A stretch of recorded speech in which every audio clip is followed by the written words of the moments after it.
On est petit, hein. C'est vrai qu'on est vraiment petit. Mais c'est vrai que, aussi petit qu'on est, on est dans une grande main toute puissante qui nous protège. Et on peut vraiment compter sur cette main puissante qui est celle de Dieu. C'est tellement rassurant de savoir qu'il nous tient dans ses mains. Et encore aujourd'hui, dans le monde dans lequel on vit, même les gens du monde en parlent. Ils s'aperçoivent que quand même ça tourne pas rond.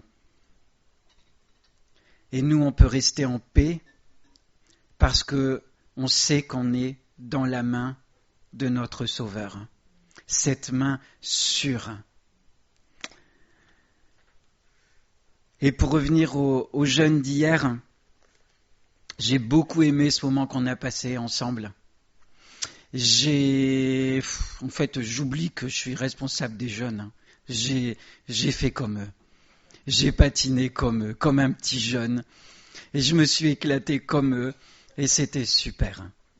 Et un moment qui m'a beaucoup touché, qui est en lien avec le chant qu'on a chanté, que Alexandre a demandé de chanter, quand on s'est retrouvés ensuite dans l'église, on a chanté ce chant.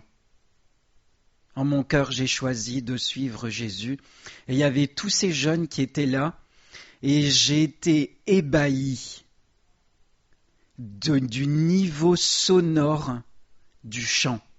Et c'est pas l'accompagnement musical qui allait à fond, comme on peut trouver à des rassemblements de jeunesse ailleurs.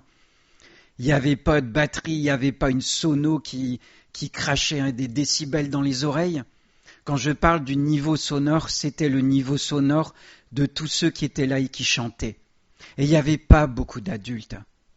C'était les jeunes et les ados qui chantaient manifestement de tout leur cœur. Et d'avoir eu ce message, j'étais aussi ému que toi quand Alain m'a fait un SMS ce matin pour me demander d'ajouter ce chant. Et il croyait que c'était moi, mais c'était l'autre Manu qui faisait la présentation. Et je lui ai dit, mais je comprends pas, t'es empêché de venir ce matin, Alain? Et il m'a répondu, non, je te transmets un message d'Alexandre.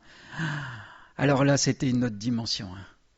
Je me suis dit, Alexandre, il nous fait connaître un message Voilà, il veut nous faire savoir, en mon cœur, j'ai choisi de suivre Jésus. Alors là, je me suis dit, waouh, il se passe des choses. Franchement, ça vaut le coup de passer du temps pour les jeunes, parce que je dis pas forcément que c'est suite à ça, mais ça fait sûrement partie du cheminement qui fait qu'un jour, ils disent, en mon cœur, j'ai choisi de suivre Jésus. C'est waouh. Il y a beaucoup de joie dans le ciel quand il y a un pécheur qui se repent, quand il y en a un qui décide de suivre Jésus. Et nous aussi, dans notre cœur, il y a beaucoup de joie quand il y a quelqu'un qui se décide à suivre Jésus. Et c'est marrant parce que c'était un peu la pensée, la conclusion d'hier dans un témoignage d'un frère. J'ai oublié son prénom. Dimitri. Ouais. Et je lui ai dit, écoute, la fin de ton témoignage, c'est la fin de ma prédication de demain matin. Oui, on y reviendra donc. Je vous donne rendez-vous tout à l'heure, mais ne partez pas, il y a autre chose avant. Mais c'est émouvant quand même de voir que le Seigneur, il agit. Il agit, parfois dans le secret, beaucoup dans le secret, et en fait, on ne voit que la partie émergée de l'iceberg. Vous savez, l'iceberg, on ne voit qu'un dixième au-dessus. Et il y a 9 dixièmes en dessous. C'est énorme, Pourtant, c'est une énorme montagne de glace, mais les 9 dixièmes sont en dessous de l'eau. Alors, ce matin, c'est un peu un pot-pourri de beaucoup de choses sur lesquelles le Seigneur a attiré mon attention dans mes lectures. Et il faut toujours donner un titre, parce que à la sono, on nous le demande tout le temps. Alors voilà, le titre, c'est « Attitudes et pensées que Jésus a pointé du doigt. C'est intéressant. J'ai commencé en fait dans une histoire que j'ai lue dans l'Évangile selon Luc. Ça a attiré mon attention. En fait, j'ai eu sur le cœur de continuer sur cette lignée, de relever tout ce que Jésus avait pointé du doigt et qui pouvait être bien, qui pouvait être mal, mais des choses que Jésus a relevées, dont il a parlé. Et ça va être l'objet de notre partage de ce matin. Donc voilà, le titre c'est Attitude et pensée que Jésus a pointé du doigt. Et on va commencer par lire une première histoire dans Luc, donc tout va être quasiment dans Luc. On peut piocher, j'aurais pu choisir de prendre aussi dans les autres évangiles, mais en fait il y avait tout dans Luc, donc pourquoi se compliquer la vie? Pour ceux qui suivent dans leur Bible, n'auront qu'à tourner les pages du même évangile, ça simplifie les choses. On y va pour cette histoire du centenier. Alors j'ai pas la télécommande, mais t'es là, t'assures. Un centenier avait un serviteur auquel il était très attaché et qui se trouvait malade sur le point de mourir. Ayant entendu parler de Jésus, il lui envoya quelques anciens des Juifs pour le prier de venir guérir son serviteur. Ils arrivèrent auprès de Jésus et lui adressèrent d'instantes supplications. Vous imaginez les Juifs qui vont supplier Jésus. Oh, il mérite, je l'ai mis en gras, il mérite que tu lui accordes cela, car il aime notre nation, et c'est lui qui a bâti notre synagogue. Jésus étant allé avec eux, n'était guère éloigné de la maison, quand le centenier envoya des amis pour lui dire « Seigneur, ne prends pas tant de peine, car je ne suis pas digne que tu entres sous mon toit. C'est aussi pour cela que je ne me suis pas cru digne d'aller en personne vers toi. » C'est la diapo suivante. Il y a 2 diapos parce que c'est long, sinon c'est trop serré. C'est aussi pour cela que je ne me suis pas cru digne d'aller en personne vers toi. Mais dis un mot, et mon serviteur sera guéri. Car moi qui suis soumis à des supérieurs, j'ai des soldats sous mes ordres. Et je dis à l'un, va, et il va. À l'autre, viens, et il vient. Et à mon serviteur, fais cela, et il le fait. Lorsque Jésus entendit ces paroles, il admira, je l'ai mis en gras, le centenier. Et se tournant vers la foule qui le suivait, il dit, je vous le dis, même en Israël, je n'ai pas trouvé une aussi grande foi. De retour à la maison, les gens envoyés par le centenier trouvèrent guéri le serviteur qui avait été malade. J'ai mis en gras ce qui est pointé du doigt, parce que c'est quand même important. Vous connaissez tous les pharisiens. Pas trop besoin de les décrire. Ils étaient là à argumenter auprès de Jésus en faveur de ce centenier. Ah, quand même, Jésus, ce centenier, il mérite que tu guérisses son serviteur. Tu te rends pas compte? C'est lui qui a construit notre synagogue. Il aime notre nation. Il est super bien pour nous. Tu vas pas laisser son serviteur mourir quand même. Il mérite ça.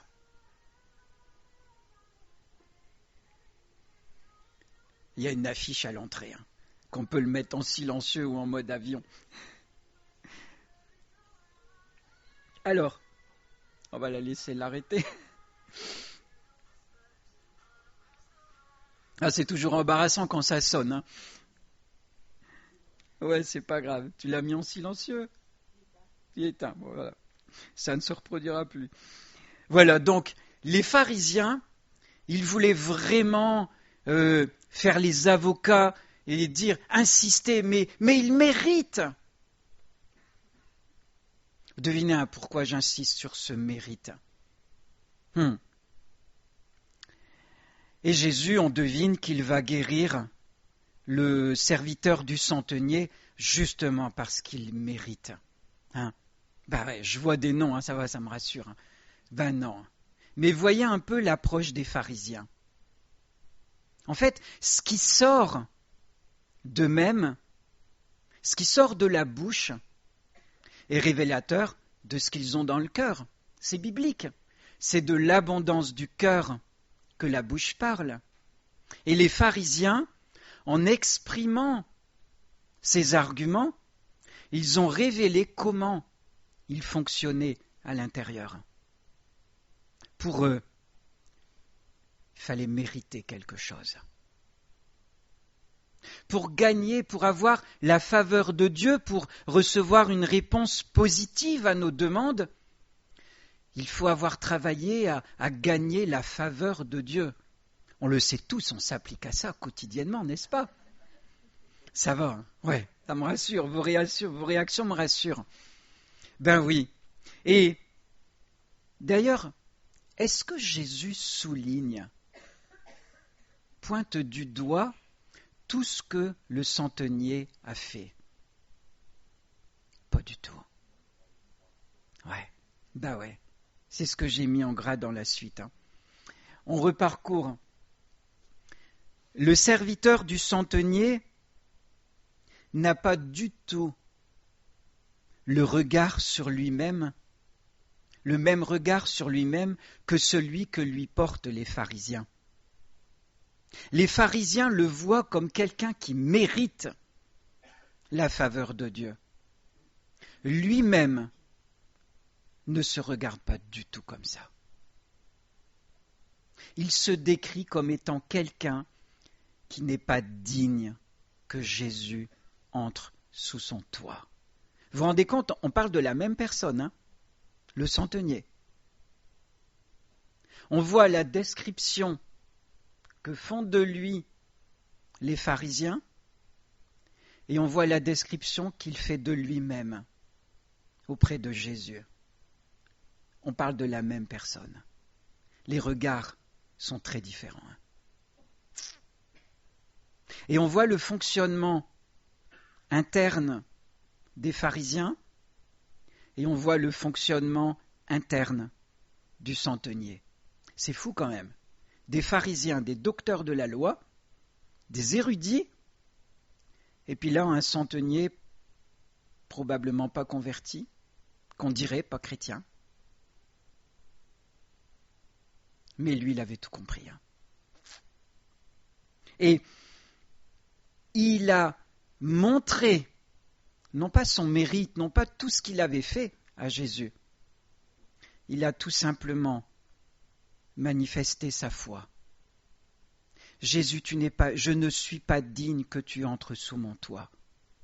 Dis seulement quelque chose, et je sais très bien que mon serviteur sera guéri. Parce que quelque part, je comprends comment ça fonctionne là-haut. Moi, ici-bas, c'est pareil. J'ai des personnes sous mes ordres, et quand je leur donne un ordre, elles le font. Et toi, Jésus, tu as tout le monde sous tes ordres. Alors, il suffit que tu dises un mot, et je sais, ça va marcher pareil. Et Jésus, qu'a-t-il pointé du doigt? Tous les mérites que vantaient les pharisiens, ou la foi de ce centenier?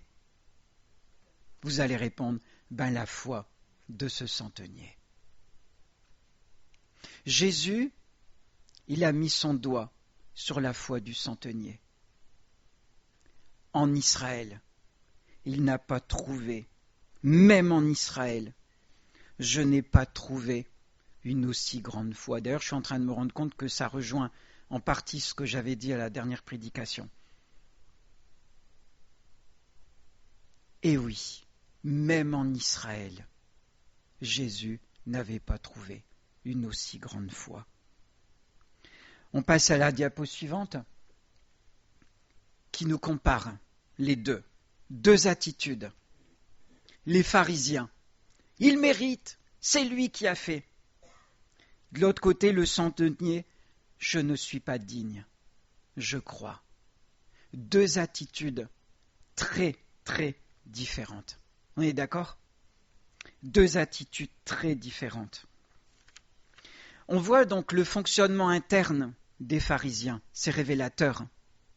Maintenant, je voudrais qu'on médite quelque part sur nous-mêmes. Comment fonctionnons-nous à l'intérieur? Que les pharisiens se sont vendus. Nous, on est plus prudents. On ne va pas se vendre. Mais quelque part à l'intérieur, est-ce que quelquefois, on n'a pas une pensée où on a l'impression de mériter quelque chose parce que on a fait quelque chose de bien, on a fait une BA, et on se dit, le Seigneur, il va me bénir. Alors, on l'avoue peut-être pas, mais est-ce qu'on ne le pense pas quelquefois?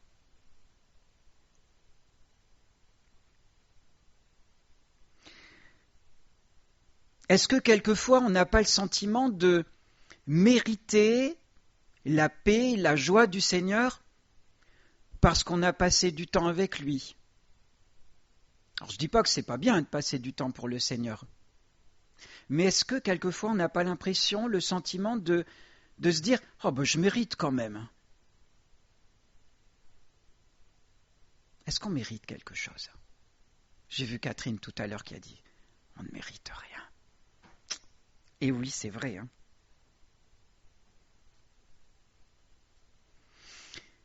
Quelquefois, on prie. Est-ce qu'on n'a pas le sentiment de devoir mériter, parce qu'on a passé du temps dans la prière, de mériter l'exaucement à nos prières?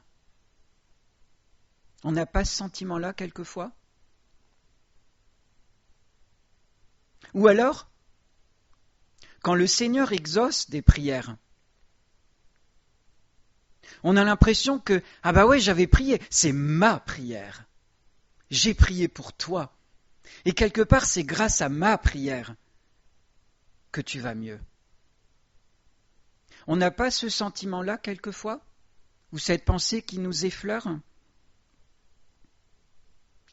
Est-ce qu'on n'a pas quelquefois l'impression où on se dit c'est normal que je gagne des sous à la fin du mois, j'ai quand même travaillé. C'est mon salaire.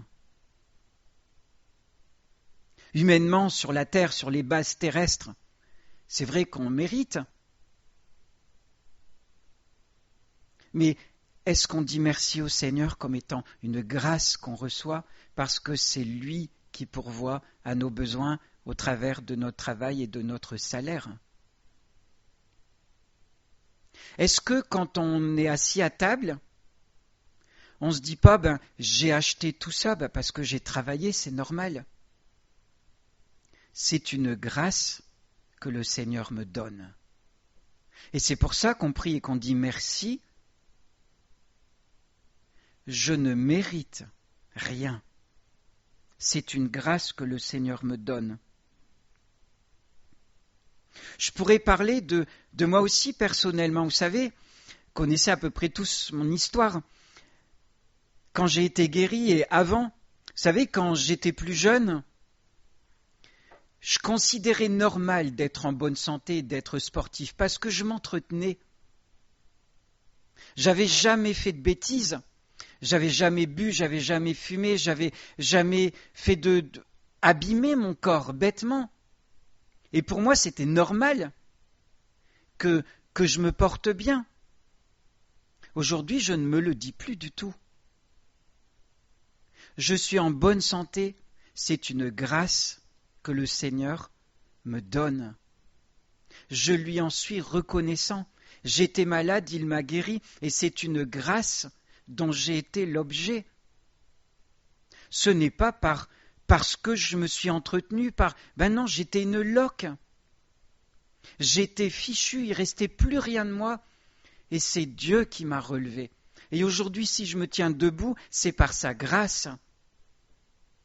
Et c'est par sa grâce qu'on se lève au matin, qu'on respire, qu'on se réveille. C'est sa grâce. Et est-ce qu'on en est conscient? Est-ce qu'on n'a pas quelquefois l'impression de se dire je le mérite quoi. Je fais pas n'importe quoi avec mon corps. Non, c'est une grâce. Et si à un moment On a une pensée où on a le sentiment de mériter quelque chose. Eh bien, il faut qu'on se dise, là, je fais comme les pharisiens. Je raisonne comme les pharisiens, parce que je ne mérite rien. Tout est un effet de la grâce de notre Dieu. Je ne mérite pas, et ce qu'il me donne, c'est dans son amour, c'est dans sa grâce. Ce n'est en aucun cas par mes mérites personnels. Dans Luc 17, 7-10, c'est la diapo suivante. Il y en a sûrement qui ont pensé à ça. Qui de vous, c'est Jésus qui le dit, qui de vous, ayant un serviteur qui laboure ou paie les troupeaux, lui dira quand il revient des champs, approche vite et mets-toi à table. Ne lui dira-t-il pas au contraire, prépare-moi à souper, ceins-toi et sers-moi jusqu'à ce que j'aie mangé et bu. Après cela, toi, tu pourras manger et boire. Doit-il de la reconnaissance à ce serviteur parce qu'il a fait ce qui lui était ordonné? Vous de même, et c'est à nous qu'il parle, quand vous avez fait tout ce qui vous a été ordonné, dites, nous sommes des serviteurs inutiles, nous avons fait ce que nous devions faire. Est-ce que quand on a rendu un service au Seigneur,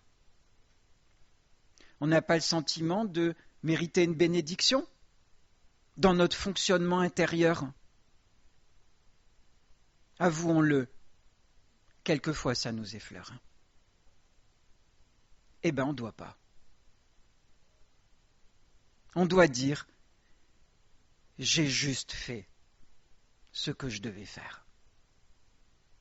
Mais les éventuelles bénédictions, choses bonnes qu'on pourrait expérimenter par la suite, ne sont pas du tout en lien avec ce qu'on a pu faire pour Dieu. C'est un effet de la grâce de notre Dieu. Nous ne le méritons pas. Ce qu'on fait, on le fait pour Dieu, et que le Seigneur nous garde d'avoir un quelconque sentiment de mérite après qu'on ait fait quelque chose. Ça, ce sont les pharisiens qui l'expérimentent, qui le disent, ils se sont vendus en le disant. Le centenier, lui, malgré tout ce qu'il avait fait pour le bien de la nation juive, il a dit « Je ne suis pas digne que tu entres sous mon toit ».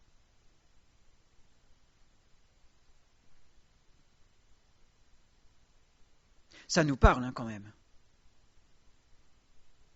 Et il faut qu'on réfléchisse, qu'on médite. Comment ça fonctionne à l'intérieur de moi? Et si on a un quelconque sentiment de mériter quelque chose, il faut qu'on le confesse devant Dieu. Seigneur, c'est pas normal. Je ne suis pas digne que tu entres sous mon toit. Voyez, Jésus, en pointant du doigt la foi de ce centenier, il a montré pourquoi il a agi. Parce que c'est écrit ailleurs que Dieu est le rémunérateur de ceux qui le cherchent et de ceux qui croient en lui. Il ne nous rémunère pas en fonction de ce qu'on fait, mais en fonction de notre foi. En fait, la seule chose qui a vraiment de la valeur, qui va faire bouger le bras de Dieu, c'est la foi qu'on a en lui. C'est toute la confiance qu'on va lui donner. Et Dieu, Jésus, en pointant du doigt la foi, il a passé complètement sous silence tout ce que le centenier avait fait. On est d'accord? Est-ce qu'il l'a relevé? La seule chose qu'il ait relevée, c'est la foi de ce centenier. C'est tout. Et en fait, c'est ce que Dieu attend de nous, qu'on croit en lui, qu'on lui fasse confiance. Et c'est lui qui agit dans notre vie. On va continuer avec une autre histoire dans Luc 12. J'ai mis un sous-titre « Instrumentaliser la prière ». Ça aussi, c'est un travers. Dans Luc 12, 13, quelqu'un dit à Jésus du milieu de la foule « Maître, mais dis à mon frère de partager avec moi notre héritage. » Jésus lui répondit « Ô homme, qui m'a établi pour être votre juge ou pour faire vos partages ?»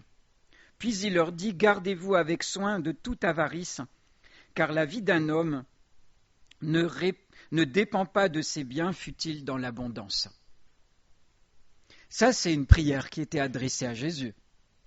Hein? On est d'accord? Une prière, c'est pas forcément se mettre à genoux, joindre les mains, se mettre dans une certaine posture. Là, s'il était au milieu de la foule et il a interpellé Jésus. Alors sûrement que cet individu, il avait face à lui un frère qui voulait pas partager l'héritage. Il tenait à son bout de gras, quoi. Il voulait pas le lâcher, c'est normal, c'est son héritage. Et il suppliait Jésus écoute, explique à mon frère quand même, il faut qu'il me donne la moitié, quoi, c'est normal. Jésus, bien sûr, il a exaucé sa prière. Hein. Bien sûr que non. Hein. Non, il lui a dit, écoute, moi je suis pas venu pour ça. Hein. Jésus n'est pas venu, d'ailleurs il le dit ailleurs, il n'est pas venu pour juger, mais il est venu pour sauver. Le jugement vient après, mais il est venu pour sauver. Il n'est pas venu pour régler nos trucs, mais nous, quelquefois, dans nos prières. Est-ce qu'on ne demande pas aussi à Jésus, fais-lui comprendre que j'ai raison, Seigneur? Est-ce que ça ne ressemble pas? De se battre dans la prière pour que tel frère, telle sœur, qui comprennent vraiment qu'il doit me donner ça, que c'est pas juste. Ça ne nous arrive pas ou ça ne nous est pas déjà arrivé? Bien sûr que si. Là, on fait comme cet individu. Moi, j'ai appelé ça instrumentaliser la prière pour obtenir égoïstement ce que nous, on veut gain de cause, alors on va s'adresser à Jésus, parce qu'on sait que Jésus il nous écoute et qu'il exauce nos prières. Mais est-ce que c'est lui adresser une bonne prière? Est-ce qu'il s'agit d'une prière selon le cœur de Dieu? Bien sûr que non. C'est selon mon cœur, selon ma justice à moi. Mais Jésus n'a pas forcément le même regard. Et bien heureusement, il n'a pas ce regard petit de ce monde que nous pouvons avoir. Et c'est pour ça qu'il lui a répondu « Ô homme !» Il a répondu avec humour quand même. « Ô homme, qui m'a établi juge pour régler vos problèmes comme ça? Moi, je ne suis pas là pour ça. » Mais le but de ce matin, c'est de nous introspecter, qu'au travers de tous ces exemples, on puisse essayer de déceler des indicateurs qui nous montrent que, à l'intérieur, il y a peut-être des choses qui doivent encore être déposées aux pieds du Seigneur pour que son esprit puisse entrer et occuper toute la place.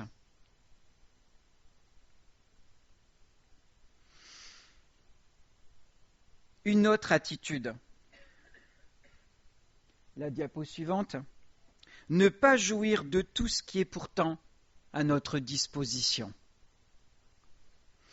Quand on parle de l'histoire du fils prodigue, on pense au fils prodigue avant tout. Son frère, on n'en parle pas souvent. Là, on va s'attarder, pas trop longuement parce que je vois que le temps passe vite, on va s'attarder sur le frère. Donc, on arrive juste à la fin de l'histoire. Vous connaissez l'histoire du fils prodigue qui est rentré à la maison, puis voilà, on tue le veau gras, c'est la fête. Et puis là, il y a le frère qui entend la fête et qui n'est pas d'accord. Mais il répondit à son père, voici, il y a tant d'années que je te sers, sans avoir jamais transgressé tes ordres. Et jamais tu ne m'as donné un chevreau pour que je me réjouisse avec mes amis. Au passage, il ressemble un peu aux pharisiens, hein. Franchement, j'aurais mérité le veau gras, quoi. C'est pas celui-là là qui méritait, c'était moi. Ouais. Et quand ton fils est arrivé, celui-là, là, celui qui a mangé ton bien avec des prostituées, non mais tu te rends compte, c'est pour lui que tu tues le veau gras. Je le méritais quand même plus que lui. Et là, le père, il répond, mon enfant, tu es toujours avec moi, et tout ce que j'ai est à toi. Il n'y a pas besoin de mériter. En fait, le fait qu'il soit à la maison du père, il possédait tout. Le veau gras, il était aussi pour lui. Et il n'en avait jamais joui. Est-ce que nous, sans trop le savoir, on se refuse de jouir de tous les bienfaits que Dieu nous a donnés? Est-ce qu'on ne se prive pas de ce que Jésus nous a déjà donné?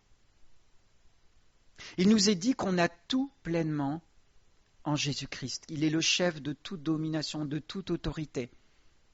Est-ce qu'on est conscient qu'on possède cette autorité?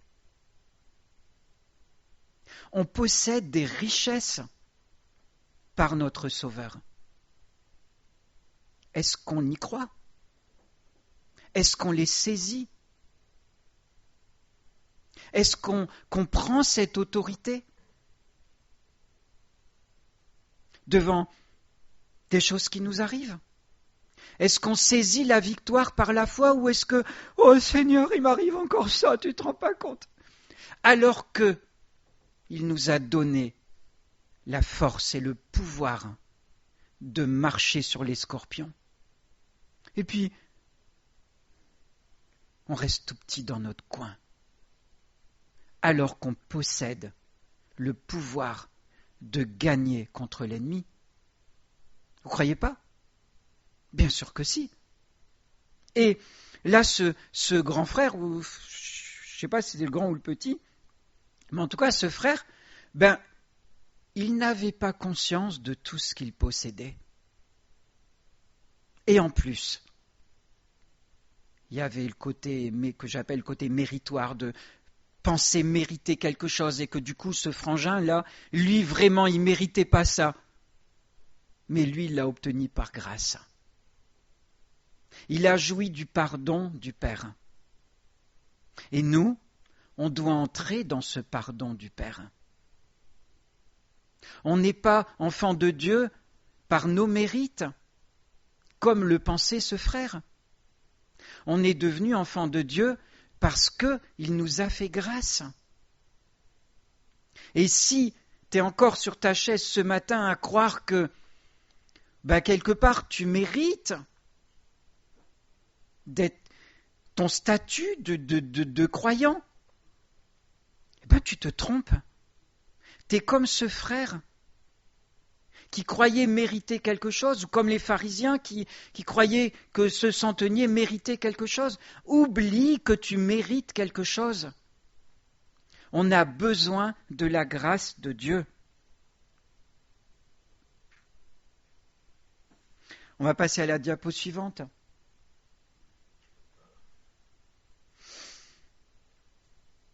Par quoi suis-je attiré? Les pharisiens qui étaient avares écoutaient aussi tout cela et ils se moquaient de lui, c'est-à-dire de Jésus. Jésus leur dit, vous, en s'adressant aux pharisiens, il osait, vous cherchez à paraître juste devant les hommes, mais Dieu connaît vos cœurs, car ce qui est élevé parmi les hommes est une abomination aux yeux de Dieu.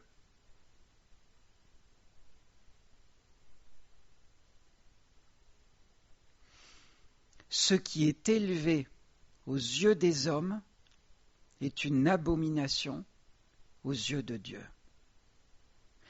Qu'est-ce qui nous attire?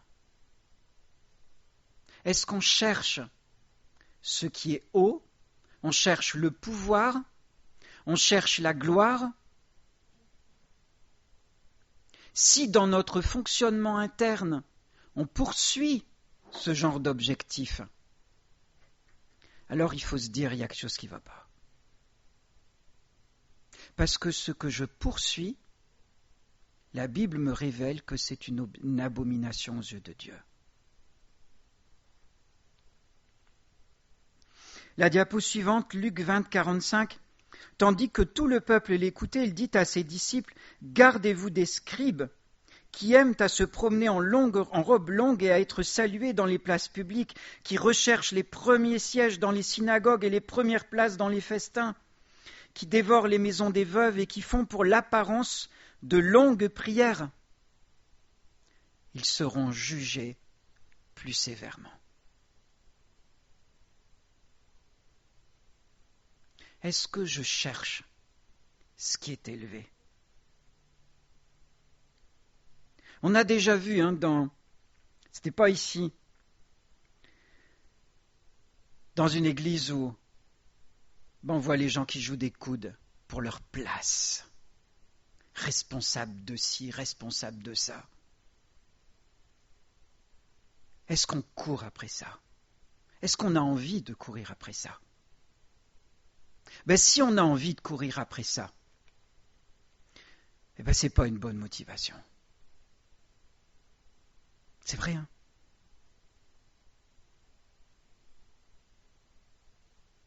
Ce qui est élevé est une abomination aux yeux de Dieu. On ne doit pas viser une place, un statut. On peut l'être quand même, hein? Moi je suis ancien, mais je vous assure, j'ai pas cherché à l'être, j'ai pas postulé, rien du tout. Ouais. Mais c'est pas du tout ce qu'on cherche. Il y en faut pour prendre soin de l'Église. Mais ce n'est pas du tout une place et un statut après lequel on a couru un jour, et après lequel on court et pour lequel on est prêt à se battre pour y rester. Mais vraiment pas du tout. Et si un jour, il y en a un qui se met à courir vers cet objectif, il fait fausse route. Parce que ce n'est pas du tout le but. Une place élevée, ce n'est pas du tout la bonne place. Jésus nous a montré l'exemple. Il a servi. Il a lavé les pieds de ses disciples. Et on est au service. On est au service les uns des autres. Et je vous assure, hier à la patinoire, j'étais heureux de relever les petits jeunes, les ados, ou même des personnes, il y en a qui ne faisaient pas partie de notre groupe, qui étaient par terre, je les remettais sur leurs pieds, mais j'étais heureux d'être utile, de servir, parce que quelque part, c'est ce que le Seigneur veut, qu'on soit au service des uns et des autres. On n'est pas là pour gouverner, on n'est pas là pour manipuler, pour tirer sur des ficelles, pour se battre, faire des coudes, pour garder sa place. On est au service de notre Dieu.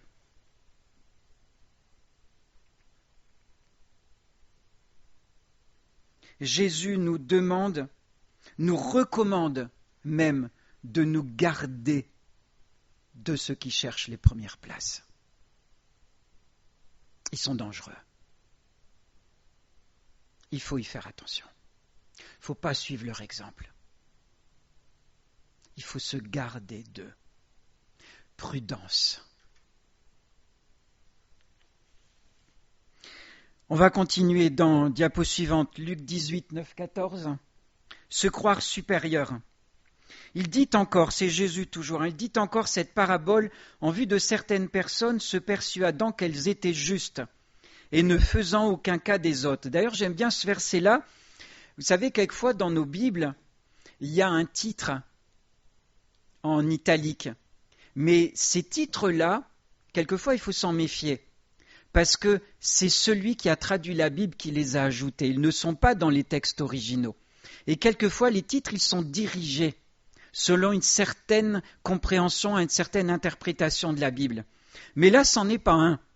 Ce verset-là, il fait partie de l'inspiration biblique. Et c'est l'évangile, c'est Luc, le disciple de Jésus, qui l'a mis, ce verset-là. 2 hommes montèrent au temple pour prier. L'un était pharisien et l'autre publicain.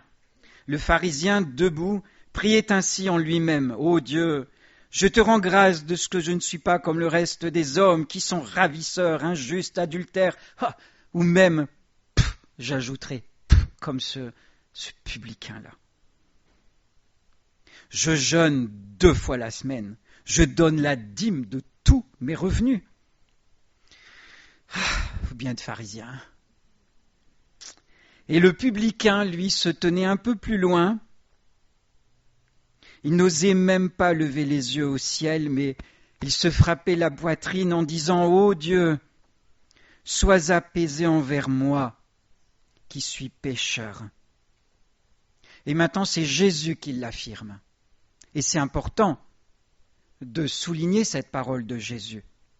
Je vous le dis, dit Jésus, celui-ci, et quand il parle de celui-ci, c'est celui dont on vient juste de parler, vous comprendrez que ce n'est pas le pharisien, c'est le publicain, descendit dans sa maison justifié plutôt que l'autre, c'est-à-dire le pharisien, qui pourtant, quand même, il donne la dîme de tous ses revenus, il jeûne 2 fois la semaine, il fait des longues prières et tout. Non mais vous vous rendez pas compte?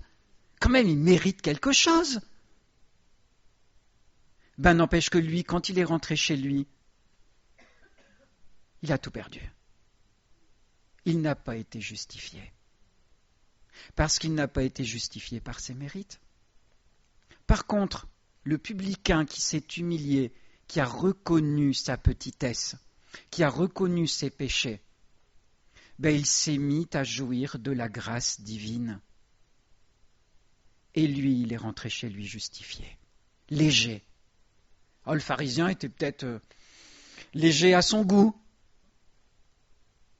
mais en tout cas très léger devant Dieu, dans sa balance. Et vaut mieux être à la place du publicain que d'être à la place du pharisien. Mais dans notre fonctionnement interne, pour revenir à ça, que moi j'aime bien quand même réfléchir à comment je fonctionne à l'intérieur.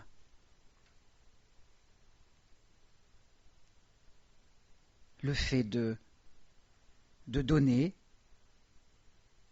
Bon, jeûner, j'avoue que c'est pas trop mon fort. Mais il y a plein d'autres choses que je fais. Mais c'est pas pour ça que je mérite quoi que ce soit. Et il faut qu'on se le dise à chacun à l'intérieur. La grâce de Dieu. Qu'est-ce que tu dis?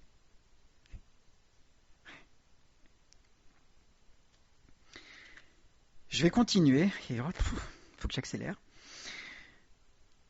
Ou alors je fais une série comme Michael y fait. Non, on va réussir à tout manger.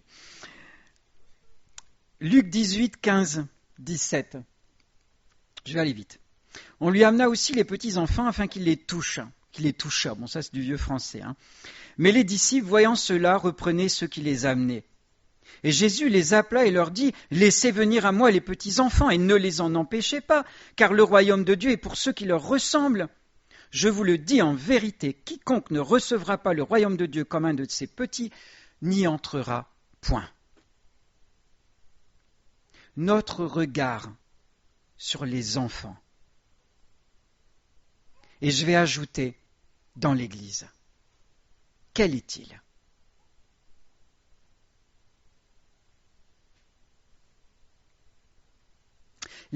Jésus a pointé du doigt l'attitude des disciples, on est d'accord, hein? D'ailleurs, je me souviens d'un disque 45 tours de mon enfance qui racontait cette histoire. Ouais. Et c'était raconté, hein, il y avait un peu de broderie autour. Et je me souviens, à la fin de l'histoire, c'était cette petite fille qui racontait l'histoire dans le disque. Et elle parlait des disciples quand Jésus leur a fait la remarque. Parce que Jésus, il était indigné. C'est un mot fort, hein, quand même. Il était indigné.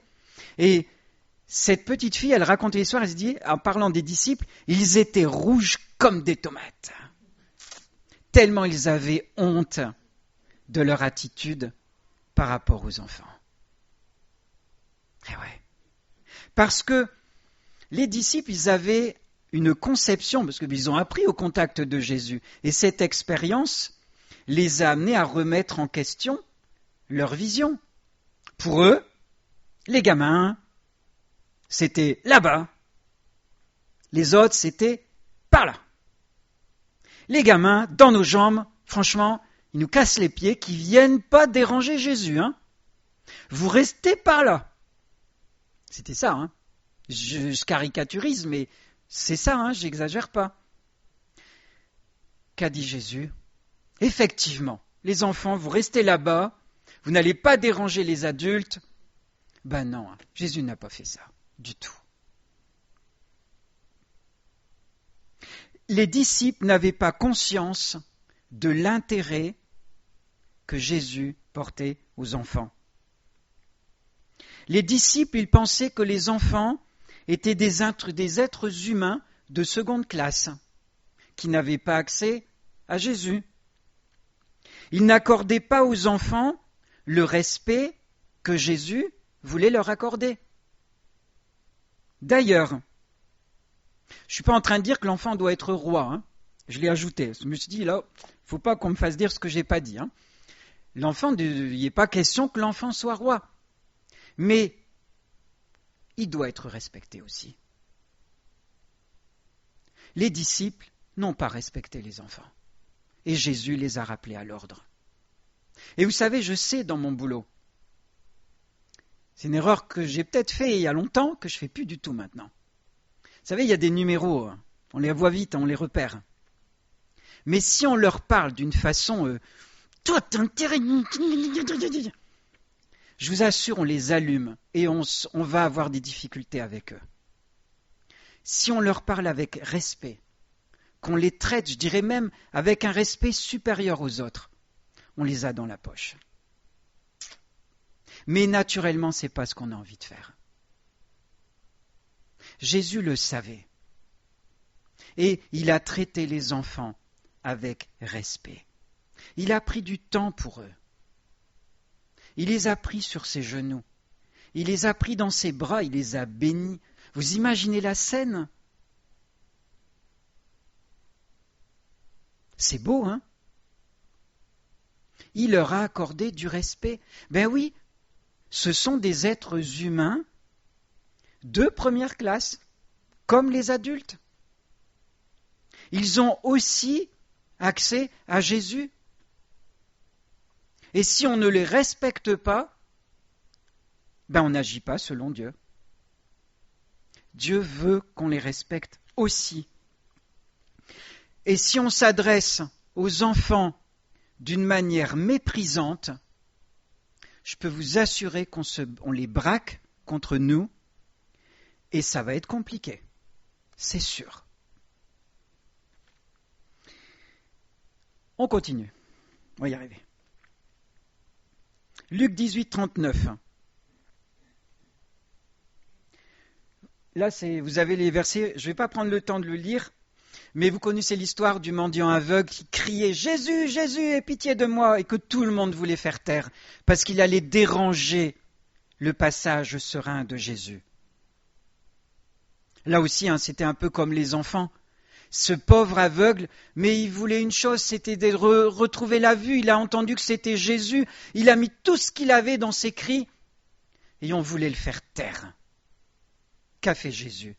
Il s'est arrêté en route et il l'a appelé. Et il lui a rendu la vue. Quelquefois, il y en a qui veulent crier à Jésus et on aurait envie de leur dire « c'est pas le moment. S'il te plaît, moins fort, on va se taper la honte. » Ben non, Jésus n'a pas fait ça. Jésus n'a pas fait ça. Et il l'a guéri. Diapo suivante. Rattrape. Jésus approche de la ville de Jérusalem et il se met à pleurer.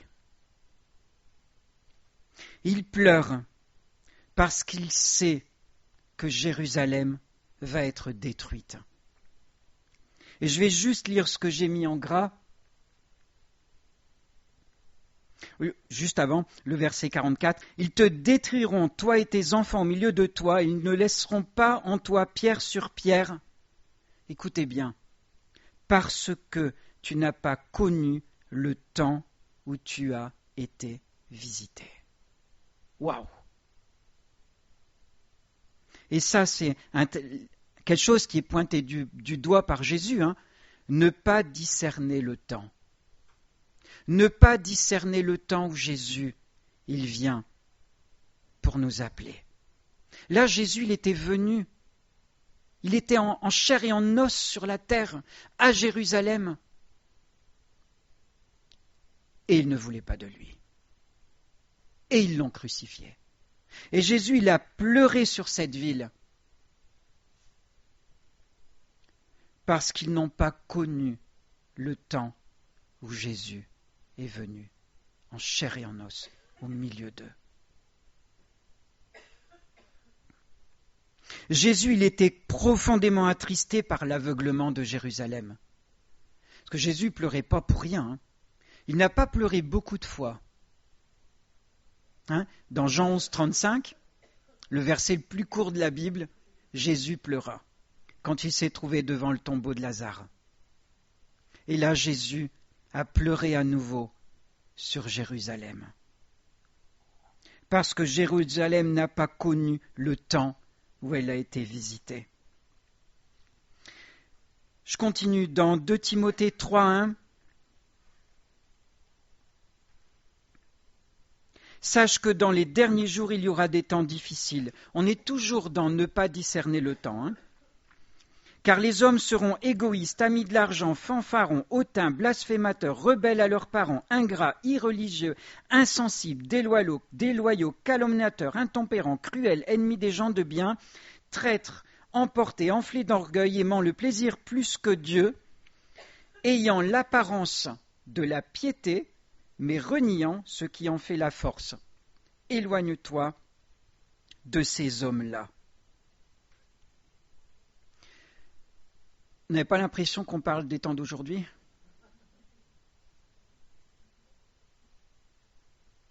Ne pas discerner les temps dans lesquels nous sommes. Ailleurs, il y a aussi question des guerres et des bruits de guerre. Nation qui s'élève contre une nation. C'est pas ce qu'on voit. Tremblement de terre.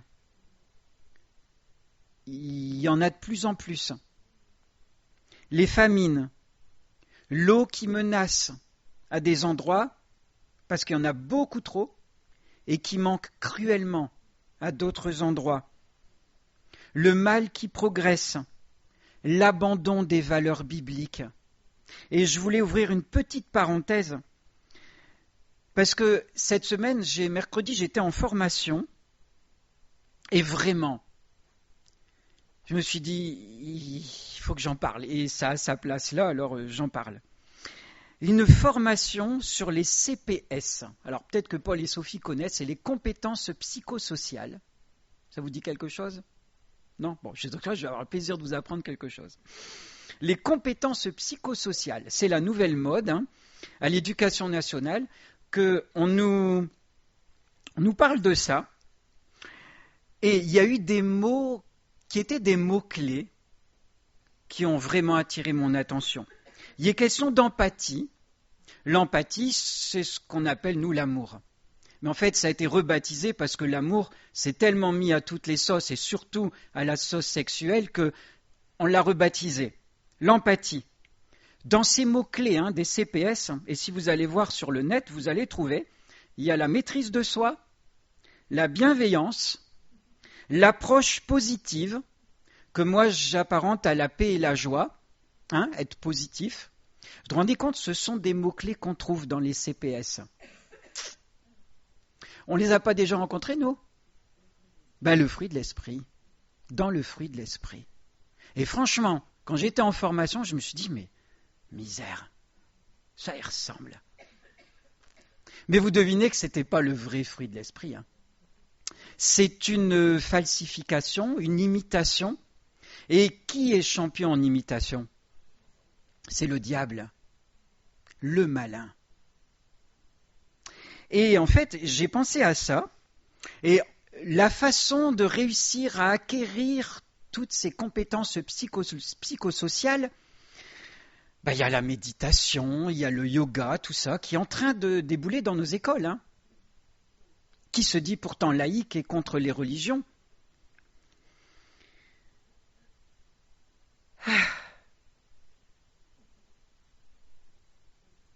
Une imitation du fruit de l'esprit. Et moi j'ai pensé à ce verset, le 3,5, ayant l'apparence de la piété, mais reniant ce qui en fait la force. Ça parle de quoi ça ? Ça parle de l'imitation du fruit de l'esprit, et ça renie Dieu, qui est la véritable force du fruit de l'esprit. On est d'accord ? Est-ce qu'on n'est pas là ? Parce que ça, c'est en train d'arriver. C'est la prochaine vague qui arrive, la nouvelle mode où il va falloir rentrer là-dedans, l'enseigner aux enfants. Et curieusement, en fouillant, je me suis rendu compte que ces compétences psychosociales, elles s'inscrivent dans l'éducation à la sexualité des enfants. Le rapport, il faut aller voir l'éducation nationale pour le trouver. Oui. Ayant l'apparence de la piété et reniant ce qui en fait la force. C'est une imitation du fruit de l'esprit sans Dieu. C'est horrible, La laideur du malin qui imite Dieu et tout ce qui peut couler en nous et qui vient de l'Esprit de Dieu. Que là, ça va être imité par une autre source qui n'est pas la bonne. Et ça, ce sont les temps dans lesquels nous sommes. Discerner. Vous savez, Jérusalem n'a pas reconnu le temps où elle a été visitée. Nous, aujourd'hui, nous devons reconnaître les temps dans lesquels nous sommes. Et je finis par la dernière diapo, reconnaître l'appel de Dieu. C'est pourquoi, selon ce que dit le Saint-Esprit, aujourd'hui, si vous entendez sa voix, n'endurcissez pas votre cœur. Vous savez, on ne peut pas le passer avec des si. Quelque part, Dieu, dans son plan de salut, savait que le peuple juif allait le rejeter. Et quelque part, c'est grâce à ce rejet que le salut s'est étendu à tous les hommes, aux païens que nous sommes, que nous étions. Mais si les Juifs avaient accepté Jésus, la destruction n'aurait pas eu lieu. Nous, aujourd'hui, si on ne reconnaît pas l'appel solennel de Jésus envers nous, on aura le même sort. On ne sera pas sauvé. Et aujourd'hui, si tu ne t'es pas encore décidé, sache que Dieu veut que tu reconnaisses ce temps qui est aujourd'hui où Jésus frappe encore à ta porte. Il est temps que tu reconnaisses ce temps pour dire « Jésus, je te donne ma vie. En mon cœur, je choisis de suivre Jésus. » Il faut que tu reconnaisses ce temps et ne pas qu'un jour Jésus n'ait pas pleuré sur toi parce que tu as refusé son salut, comme il a pleuré sur Jérusalem. Mais il faut que tu te décides aujourd'hui à donner ta vie à Jésus. Amen. Je vais conclure parce que je suis en train de réaliser que c'est Manu. Seigneur, merci pour ta parole. Tu m'as parlé et j'ai partagé ce que tu m'as mis sur le cœur. Je veux que tu nous bénisses, Seigneur, et que tu nous aides à avancer et comprendre en profondeur ce qui peut encore nous animer à l'intérieur et qui ne devrait plus. Donne-nous d'y voir clair, donne-nous de discerner à l'intérieur, par ton esprit, les graines qui sont encore mauvaises et qui doivent être chassées de notre cœur et de notre fonctionnement interne. Et donne-nous de briller, Seigneur, comme toi, selon ta volonté, et d'être conscients que nous avons besoin, infiniment besoin de ta grâce, Seigneur. Amen.